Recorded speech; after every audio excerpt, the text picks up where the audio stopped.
So basically, entering similar to what you're doing is I like to vice through here, but this is the leg that we want. Okay, in what you were doing. So from right in here, I'm waiting for this leg to actually move. As soon as this leg moves, I capture it.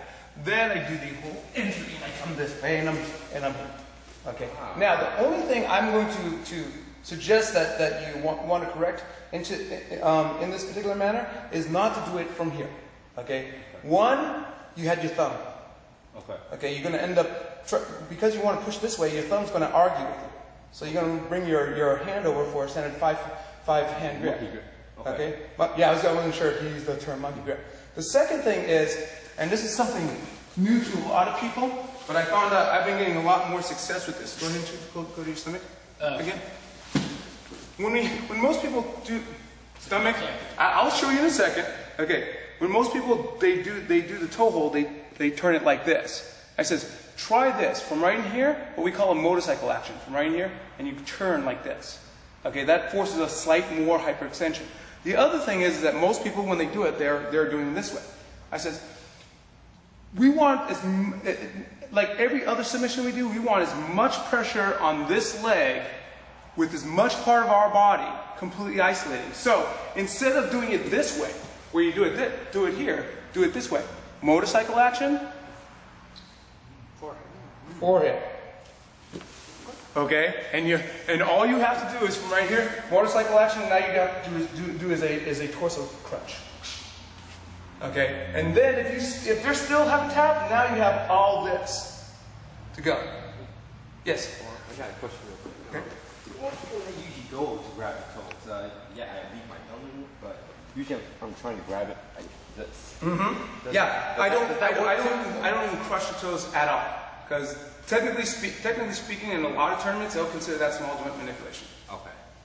Okay. Thank you. So, and the other thing is that with the toes, if something happens and that happens, the foot's gone. Here, if this happens, you still do have the toes, and you can recompose. Okay, it's kind of like whenever I go for an arm bar, everybody always grabs that wrist. I'm just like, no, you want the arm. It's an arm bar for a reason. Okay, you get as much of this as you can, so you have room for mistake. Okay. So let's go ahead and just practice that and do a quick readjustment before we move on to the next step. So again, from right in here, this is my standard entry. Every once in a while, this happens. That's what I like. I like to feel people do that. It says, oh look, that's nice. Okay, so I roll over, recapture. He's already anticipated and it's fun. In this particular case, I have to isolate this way. Okay, I want to bring this actually down. Don't allow him to extend your foot. Okay, not able to extend his foot. Okay, going to do the motorcycle action. Okay, and we're going to do a trunk twist. The whole time you have pressure too. No, see, before you finish it, the foot's already strained. Yes. That's what I mean. That's all. Okay. So when you give that one shot 4 or 5 times. Hey, can I see it one more time, please? Sure, absolutely. Do you need to see anything of this? I don't think so. Okay. So again, standard entry here. Okay. Come over because he didn't actually pick it up this time. I actually got it figured forward. Okay. I use this elbow to make sure it ends up being bent. A lot of people are like this, and they have this knee on the stomach. Okay. Go ahead and straighten out your leg. Okay. Now watch this. Straighten out your leg.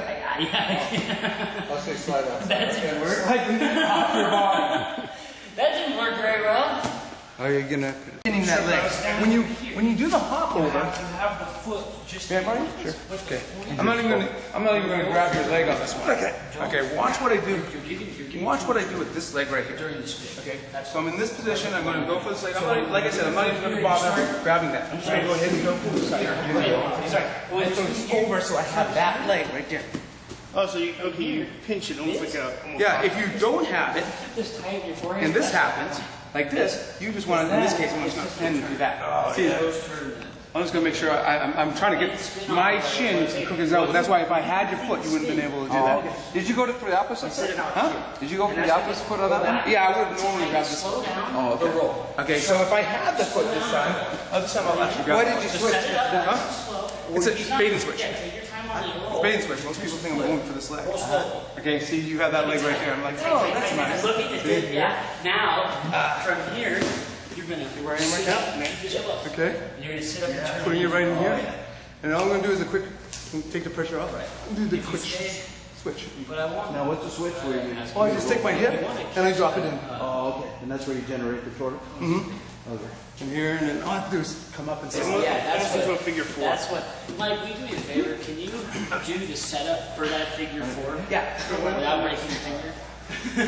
Go ahead. Do it again. Do what you were doing. Because he's not getting the figure 4.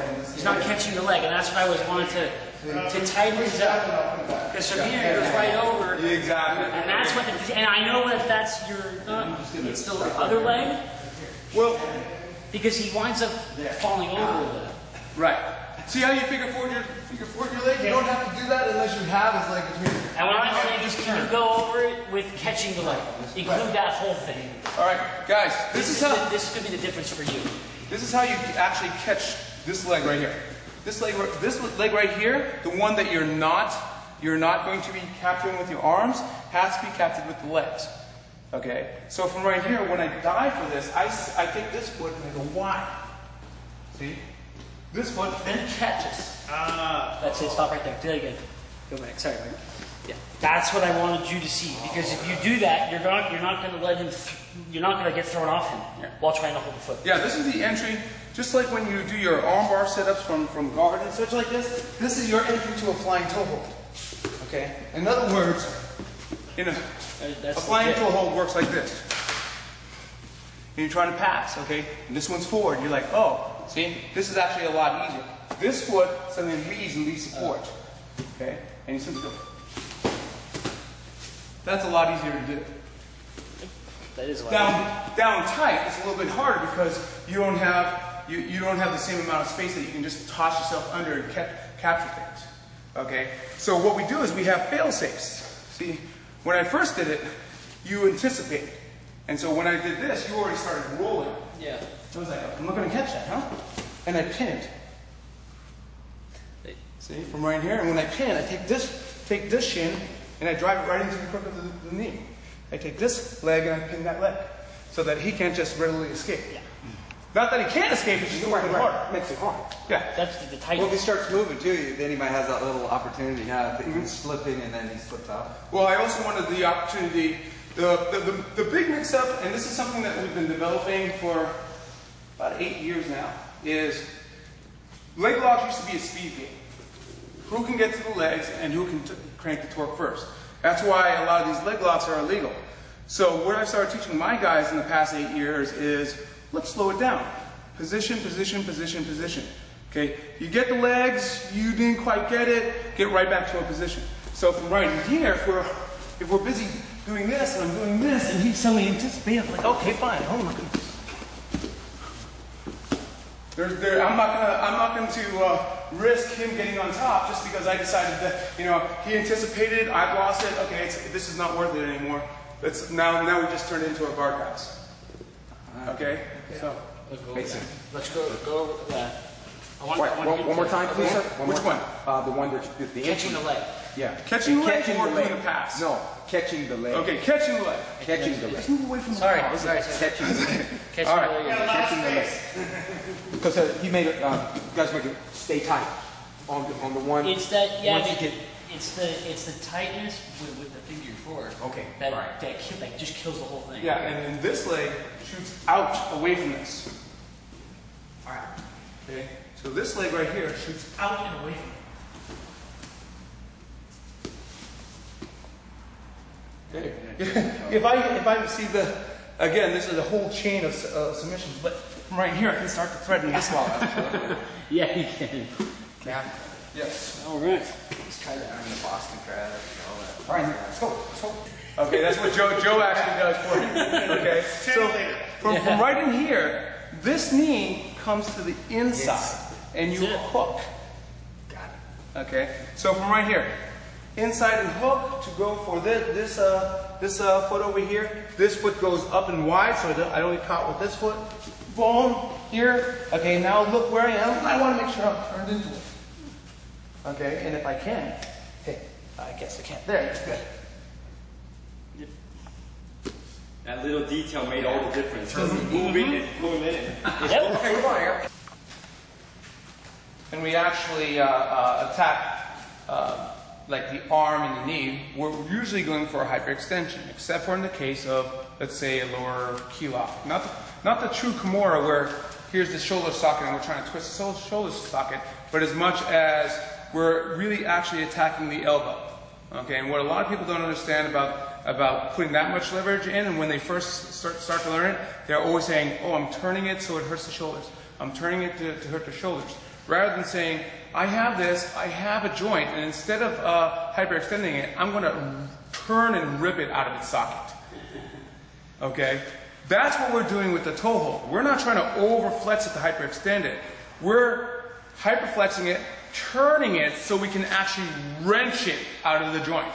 So here, when we're doing the toe hold, we're not just doing this, and we're not just doing this. This is just twisting it out of place, it's hyperextending.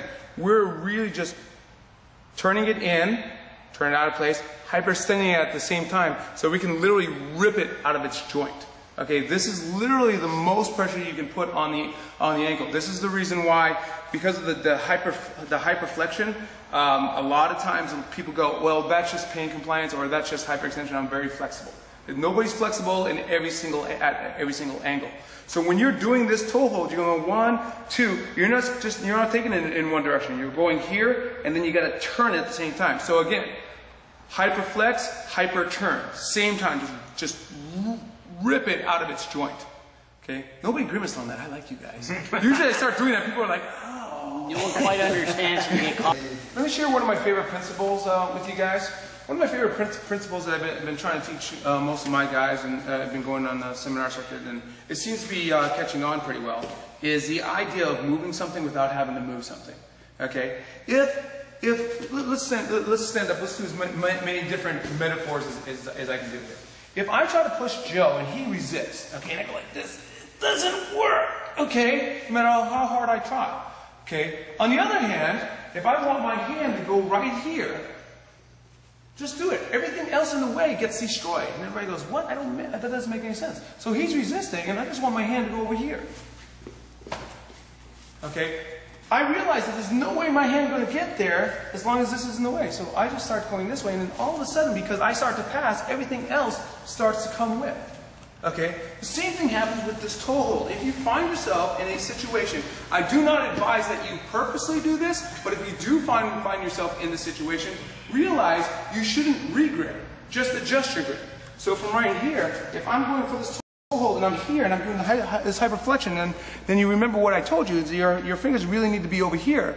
Okay? Keep the pressure up, see, and I'm like just trying to do this, and just simply roll it over there, and it starts to apply more pressure as you do that. Okay, and all of a sudden... You feel the grip. Yeah. That's it. You feel like you're going for the grip. Exactly. Okay, so I'm keeping all the friction going. And then another thing that I just mentioned was, with the side kick, when most people kick, and they first start learning how to kick, they usually kick with the ball of the foot. Okay, and they don't understand that there's some leeway there. There's some flexation. Okay, if we hit with the heel, and most instructors will tell you this, there's no give. There's no shock absorber there. Okay, exact same thing here. You don't want your fingers on the top of that foot because you're trying to do this, and your fingers have all this give. Your palm on the top of that foot, though, there's no give there. Okay, at least less give than the fingers. Okay, so as I roll it here, not only am I adding more tension to the turn, but I'm allowing this leverage to come on in, and then therefore when I turn it, everything will be at full extension. Okay, so less give. So if you keep finding your fingers there, just make this. Don't go, oh, I lost it and I have to let go and reposition. No, just gradually let the pressure carry, and just realize that your fingers have to snake over that foot. Does it make sense? All right. So basically, your heel would be on the edge of his blade of his foot? The very, very top of their foot, as it were. Okay? You want your hand, okay, in this position right here.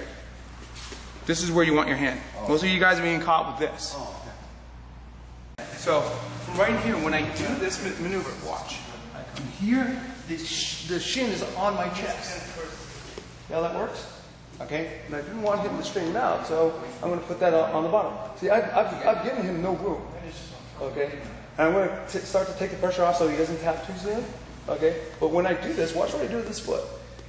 It's more towards here. See, now I have the leverage. The foot is on my chest. He doesn't get to get up. What you're doing is you're doing this. You're coming here and you're going, oh, I can get down. So hip out. It's almost like You're hipping out. I think if we're speaking the same language here, shrimp out, hip out. All you want to do is make sure your chest keeps the pressure here. See, so I'm actually moving toward there, and my hip is escaping.